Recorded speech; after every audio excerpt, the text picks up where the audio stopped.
topic. I'll start off already. Yesterday, we were talking with Furones, right? And remember how he didn't pick up on the conversation from Drew Rosenhaus, the discussions, not negotiations. And I told him, bro, the agent says discussions and fluid because it's all about trade. If you're actually working on a contract, he wants to stroke his ego and say, we're negotiating a new deal because I negotiated a shitty one. I need to negotiate a new one because Drew Rosenhaus failed Jonnu Smith. That's also burning the Dolphins, by the way. Drew Rosenhaus's incompetence burns the Dolphins. Now, the Dolphins cut a great deal. Is that Chris Greer's fault that he was a swindler? Low hanging. That's right. Low hanging fruit. Oh, I wonder where that truth has been talked about. Anyway, so it's just interesting how, and I was telling young Furones, my brother, he said discussions. He didn't say negotiations. If there's somebody that wants to stroke his freaking ego about negotiations, it's Drew Rosenhaus. Okay. And he's not talking about that. And so now Schefter comes out today and says, well, no, let me read exactly. Let me read the tooth. The tooth.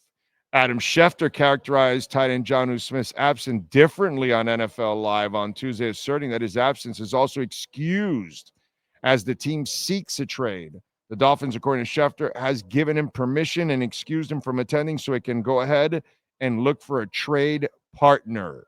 Smith wants a new contract to replace the one that will expire after the season and pay him $4.8 this season. McDaniel and Schefter have portrayed Smith's situation somewhat differently over the past 2 weeks. McDaniel said the team wants to keep Smith, and the sides have been in conversations, not negotiations. It's funny how people don't pick up on language. There's a conversation being had. They're talking to you. They're telling you what's going on. But yet you don't see through the trees. We do. We see through all the bullshit. In fact, we tell you ahead of time most of the time about all this bullshit. We told you he was gone. The second somebody says, I want a new deal, oh, okay, wait, let me call Pittsburgh. Bro, it's over. Doesn't sound like they want to negotiate. Yeah. So your wife or husband comes to you, I want a divorce. Hold on, let me call a lawyer. No, wait, let's go to counseling. No, it's a little too late now. You pulled the trigger, you want a divorce. You know what I'm saying? So made him make it that hard left there. Anyway,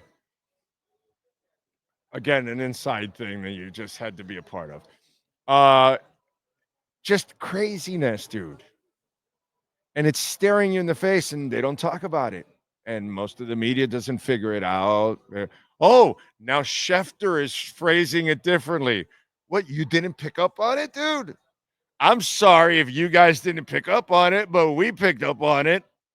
Jonnu was done. In the interview with Furones, he go. I mean, and what do you want McDaniel to say? Like, come on the press conference and be like, yes, we're talking to Pittsburgh and we're trying to move him. Right. We don't want him anymore on the team, and that's it. And he wants more money. We're not going to give it to him. So, right. By the way, will anybody tell you that defections are going on off season? Have they talked about that, like in the media, thoroughly? No, they don't. They don't. But here we do. We've been telling you for a while. And that's the other thing McDaniel don't want to bring up. Right. Right. Because that opens up other questions that start coming in now. Right. Have we not told you here that it's obvious they stopped investing in Mike McDaniel? Did you not see that? They went and they gave everything Weaver they could possibly get for him. Okay. They went and protected their quarterback. They bought a guard and they drafted a guard. But that's it. They didn't really do much else. And then you have everything else falling apart and people not wanting to be a part of this.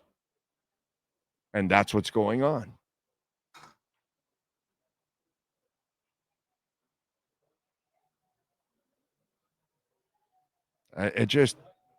They are done with him.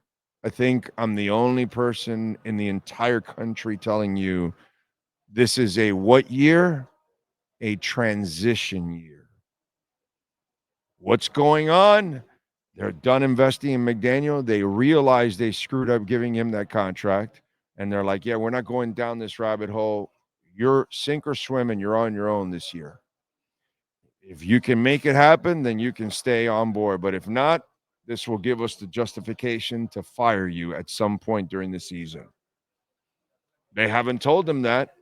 But if he's got half a brain, he sees the writing on the wall by all the actions. I don't know how the media hasn't picked up on it. I don't know how most of the fans that don't listen to this show have not picked up on it. I don't know how the national media has not picked up on it. But then again, we say a ton of things that you guys end up finding out. They end up happening, and it just kind of goes under the radar here. So it's a beautiful thing. You guys end up being the smart guys at the water cooler and the smart women at the water cooler by telling everybody, no, this is what's going to happen, and it ends up happening. Am I perfect? No, but dude, bro, I bat a really high. There isn't a Hall of Famer in the world that in baseball that bats at a higher percentage than I do. Let's put it that way. When it comes to Dolphins, it's crazy. Yes, sir. I was going to say, and also it's what you always say too. If there is anybody in the media that knows about it, they're not going to tell you because then you take away from clicks. Right. Oh yeah. Right. If there's anybody out there. Yeah, you can't write that this season's done. I can only say that, and I'm not afraid of turning people off. Oh, like that idiot. Oh, I heard you say the season was over. What a disservice to us fans. Yeah, I'm sorry. What a disservice it is that using the truth, isn't it? What is the disservice? I never knew that we've become the world that you need to step into whatever echo chamber to make you feel happy, and you don't want to hear the truth about anything. It's a weird dynamic, dude. I never grew up with that. I grew up with the brutal honesty, and then you lived with it and you adjusted to it.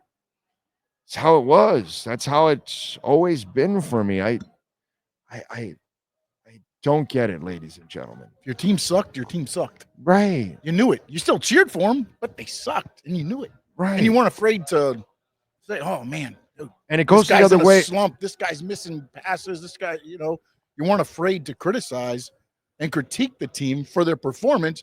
And now you have to hold everything back because everybody's like, "Oh my goodness, you said something bad. You must not like the Dolphins anymore." Right. Damn you, Big O. And it turned on us. And it goes the other way. I have Hateful Steve. Dude, the second anything goes wrong with the Panthers, it's over. Life is done. They suck. It's Dolphinitis. Exactly. And I got to then walk off Hateful Steve. Hateful Steve will admit I've had to walk him off the Panthers ledge like 80 times. I'm like, yo, dude, this is not the Panthers. This is not the new Heat now. This weak-ass, soft-ass Heat that Pat Riley puts out on the court nowadays. That's not who the Panthers are. I go the other way. With you get what you deserve on this show. Period. And they're not trying to help McDaniel. They're just not. And there's lots of people that aren't buying into McDaniel, and they know it, dude.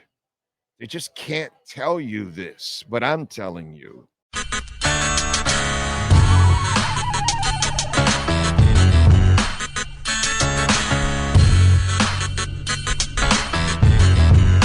This is the